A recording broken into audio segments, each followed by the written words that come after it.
Hi student, good morning. चलिए आज हम कक्षा 10वीं की प्रश्नावली 2.1 जो बहुपद का प्रश्न है, हम ग्राफ विधि से बहुपद में शून्यकों को प्राप्त करेंगे और 2.2 में हम बहुपद से शून्यकों को प्राप्त करेंगे, है ना। तो दोनों विधियों को हम देखेंगे।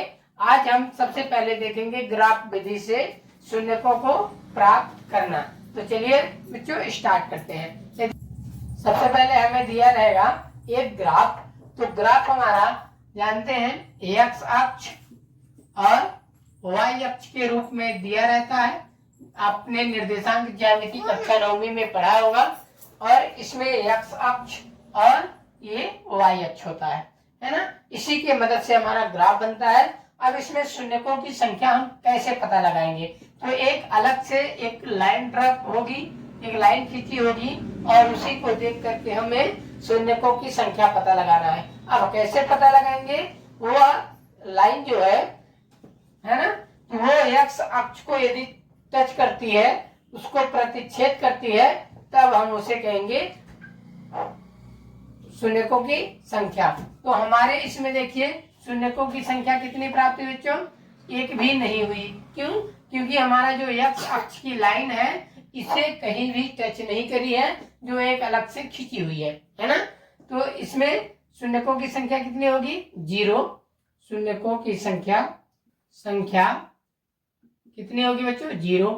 क्योंकि एक्स अक्ष को कोई भी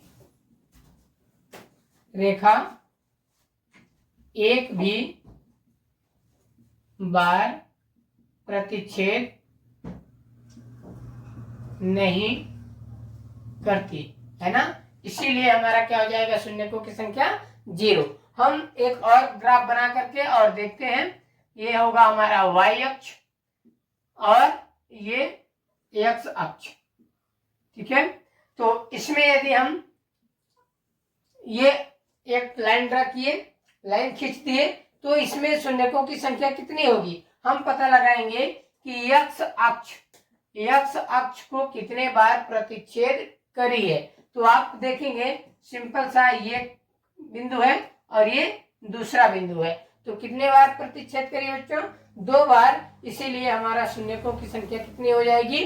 2 हो जाएगी। तो इसमें लिखेंगे शून्यकों की संख्या बराबर 2, क्योंकि एक्स अक्ष को 2 बार प्रतिच्छेद करती है ना। इसी तरह हम सभी जितने भी सारे सवाल हैं 2.1 में, सारे प्रश्नों को कर सकते हैं। हम सिर्फ और सिर्फ उस रेखा को देखेंगे जो खींची हुई है और वो एक्स अक्ष को कितने बार प्रतिच्छेद करती है। तो जितने बार प्रतिच्छेद करेगी हमारी शून्यकों की संख्या होगी। तो चलिए और देखते हैं, अलग ग्राफ के बारे में देखते हैं। ये है हमारा एक्स अक्ष और ये है वाई अक्ष। मान लीजिए कि कोई ग्राफ ऐसे, ये एक ग्राफ है, तो इसमें शून्यकों की संख्या कितनी हुई है? देखो प्रतिच्छेद तो नहीं करी है पर टच जरूर करी है। तो जितने बार टच करेगी या प्रतिच्छेद करेगी हमारी शून्यकों की संख्या कहलाती है ना। तो यहां लिखेंगे शून्यकों की संख्या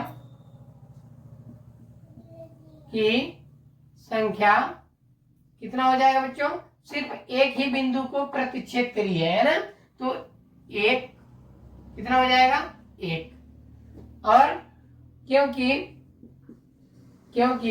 ग्राफ में एक्स अक्ष को एक बिंदु पर प्रतिच्छेद करती है। इसी प्रकार से हम सारे प्रश्नों को देख सकते हैं। कुछ आपका डायग्राम ये है ना, ये इस ग्राफ में बताइएगा आप। और ये मान लीजिए ये इस तरह का एक ग्राफ है। तो इस ग्राफ में हमारे शून्यकों की संख्या क्या हो जाएगी? 1, 2, 3, 4। तो अतः इसमें शून्यकों, इस ग्राफ में शून्यकों की संख्या क्या हो जाएगी, 4 हो जाएगी। अतः x इस ग्राफ में देखेंगे शून्यकों की संख्या कितनी होगी, 4, क्योंकि एक बिंदु, दूसरी बिंदु, तीसरी बिंदु और चौथी बिंदु y अक्ष से हमें कोई मतलब नहीं है, चाहिए वो 20 बार प्रतिच्छेद करे तो भी हमारा शून्यकों की संख्या नहीं निकलती है। हमारे शून्यकों की संख्या क्या हो जाएगी, सिर्फ और सिर्फ 4, जो x अक्ष को प्रतिच्छेद करती है। ठीक है, तो इसी मदद से आप सारे के सारे ग्राफों को हल बता सकते हैं। और एक 2 नंबर का क्वेश्चन जरूर आता है, तो आप देखिएगा, ये इसका इतना लिखना होता है, एक ग्राफ बनाएंगे, ग्राफ बनाने के बाद शून्यकों की संख्या बताएंगे, शून्यकों की संख्या क्यों होती है वो हमें बता देना है कि क्योंकि x अक्ष को एक बिंदु पर प्रतिच्छेद करती है, तो हमारी शून्यकों की संख्या भी क्या हो जाएगी, 1 हो जाएगी। ठीक है, मिलते हैं अगले वीडियो में, तब तक के लिए जय हिंद, जय भारत।